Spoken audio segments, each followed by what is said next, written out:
Segunda-feira, 27 de maio de 2024.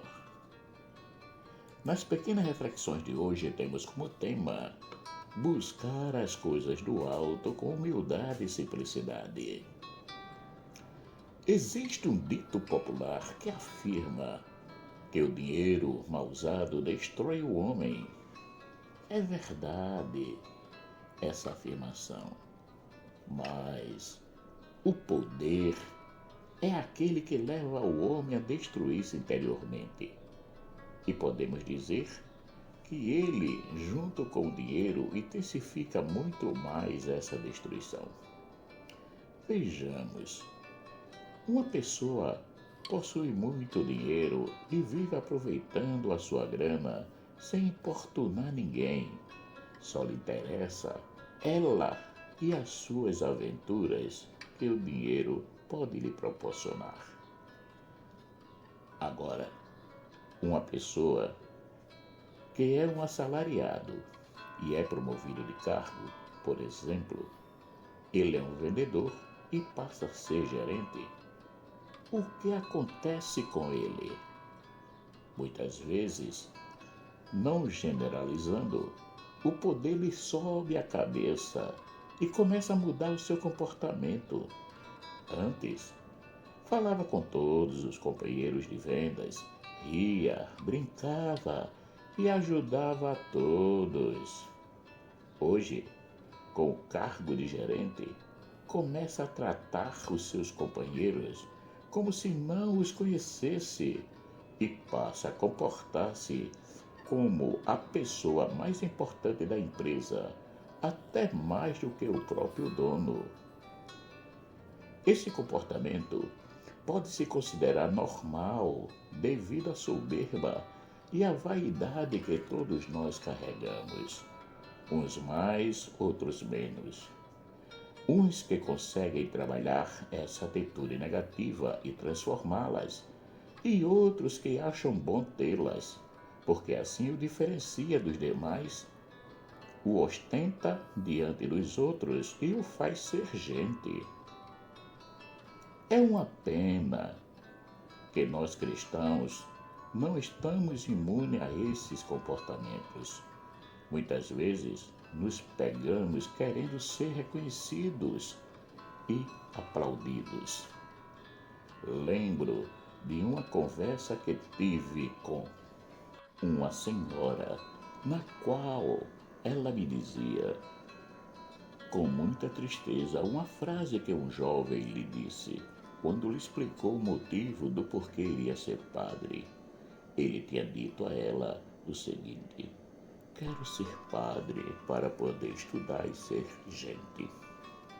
Ora, um comportamento totalmente contrário ao cristianismo, porque o nosso mestre, aquele que dizemos segui-lo, não se deixou ser levado pela soberba, pela vaidade e pela ostentação. E olha que ele é o Filho de Deus, que sendo em forma de Deus, não teve por usurpação ser igual a Deus, mas esvaziou-se a si mesmo, tomando a forma de servo, fazendo-se semelhante aos homens. E, achando na forma de homem, humilhou-se a si mesmo, sendo obediente até a morte e morte de cruz. Filipenses capítulo 2, versículos 6 a 8. Jesus não passou a ser humilde quando começou a sua missão, mas já nasceu nos demonstrando que o mais importante não é o ter, mas o ser. Não um ser qualquer, mas alicerçado em Deus. E aconteceu que, estando eles ali, se cumpriram os dias em que ela havia de dar à luz, e deu à luz a seu filho primogênito, e envolveu-o em panos, e deitou-o numa manjedoura, porque não havia lugar para eles na hospedaria. Lucas capítulo 2, versículos 6 e 7. Como vemos, Jesus não nasceu numa família abastada, que lhe pudesse lhe dar do bom e do melhor, mas nasceu de um casal simples e humilde, Maria e José. Ele não foi colocado em um berço de ouro ou de marfim ou de madeira de lei, mas foi em uma manjedoura, em um estábulo que serviu de alojamento para os seus pais. Muitos dos seus discípulos esperavam dele uma realeza, como aquelas que eles conheciam. Mas Jesus lhes mostrou qual era a sua realeza e qual era o seu reino. O meu reino não é deste mundo. Se o meu reino fosse deste mundo, pelejariam os meus servos, para que eu não fosse entregue aos judeus. Mas agora, o meu reino não é daqui. João capítulo 18, versículo 36. Jesus, quando se encarnou, e o Verbo se fez carne e habitou entre nós, João capítulo 1, versículo 14, não veio apenas para nos ensinar como se vive na Santíssima Trindade, e muito menos para nos redimir dos nossos pecados, mas para nos dizer que a nossa salvação não se dará por disputas de quem será o mais importante, o maior, o poderoso, porque nada disso servirá. O que nos garantirá a salvação será o amor que nos leva a viver, a humildade que por sua vez nos faz servos de todos. Vós me chamais mestre e senhor, e dizeis bem, porque eu sou. Ora, se eu, senhor e mestre, vos lavei os pés, vós deveis também lavar os pés uns aos outros, porque eu vos dei o exemplo, para que, como eu vos fiz, façais vós também. Na verdade vos digo que não é o servo maior do que o seu senhor, nem o enviado maior do que aquele que o enviou. João capítulo 13, versículos 13 a 16. Paulo, na primeira carta aos Coríntios, nos fala do amor como a base de tudo que venhamos a realizar. Mas nós só conseguiremos viver assim como ele nos propõe, só se tivermos bem encarnado em nós a humildade e a simplicidade que Cristo nos ensinou com o seu pensamento e as suas ações durante toda a sua vida terrena. Ainda que eu falasse as línguas dos homens e dos anjos, se não tiver a caridade, sou como bronze que soa, ou como símbolo que retine. Mesmo que eu tivesse o dom da profecia e conhecesse todos os mistérios e toda a ciência, mesmo que tivesse toda a fé, a ponto de transportar montanhas, se não tiver caridade, não sou nada. Ainda que distribuísse todos os meus bens em sustento dos pobres, e ainda que entregasse o meu corpo para ser queimado, se não tiver a caridade, de nada valeria. A caridade é paciente, a caridade é bondosa, não tem inveja, a caridade não é orgulhosa, não é arrogante, nem escandalosa, não busca os seus próprios interesses, não se irrita, não guarda rancor, não se alegra com a injúria, mas se rejubila com a verdade.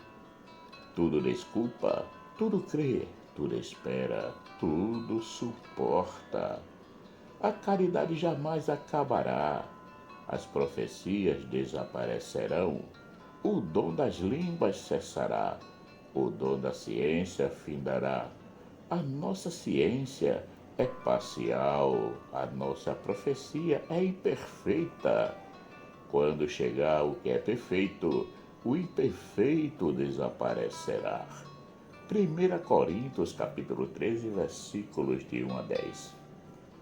O amor é o antídoto que podemos usar contra a soberba, a vaidade e o desejo de ostentação que temos em relação aos outros. Quanto aos cargos que possamos assumir, e também contra as nossas ações dentro das nossas comunidades, quando assumimos algum empenho em pastoral, em um ministério ou em qualquer situação dentro da nossa paróquia.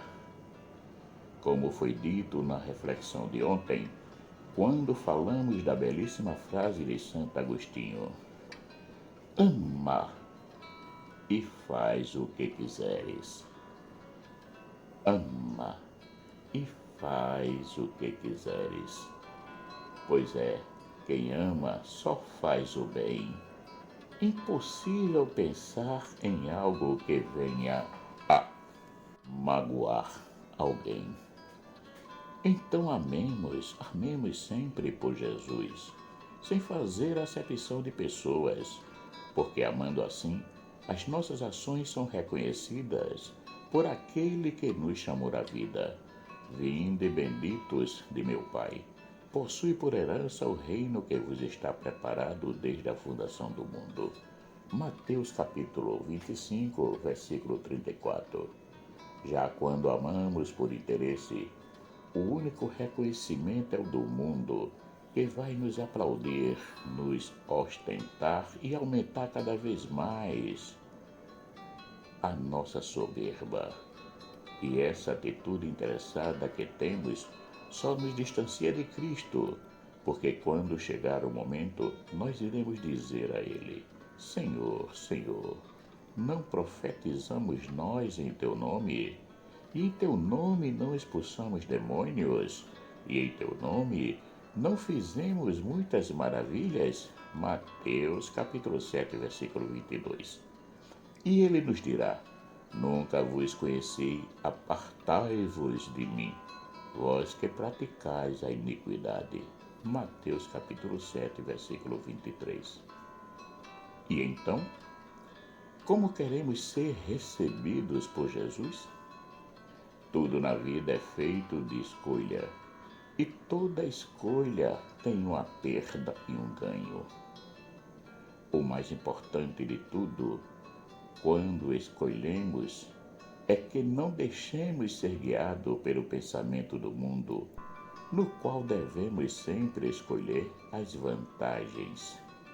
Porém, na mentalidade divina, nem sempre aquilo que temos como vantagem é o melhor para nós. Porque os meus pensamentos não são os vossos pensamentos, nem os vossos caminhos os meus caminhos, diz o Senhor. Isaías, capítulo 25, versículo 8. Marcos Laurentino.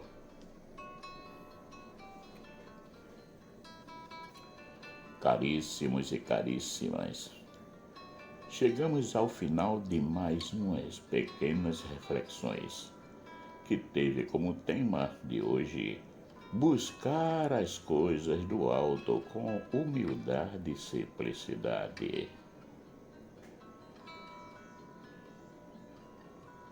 Quero agradecer a todos aqueles que já se inscreveram no canal e peço que compartilhem, que faça chegar a mais pessoas essa pequena reflexão.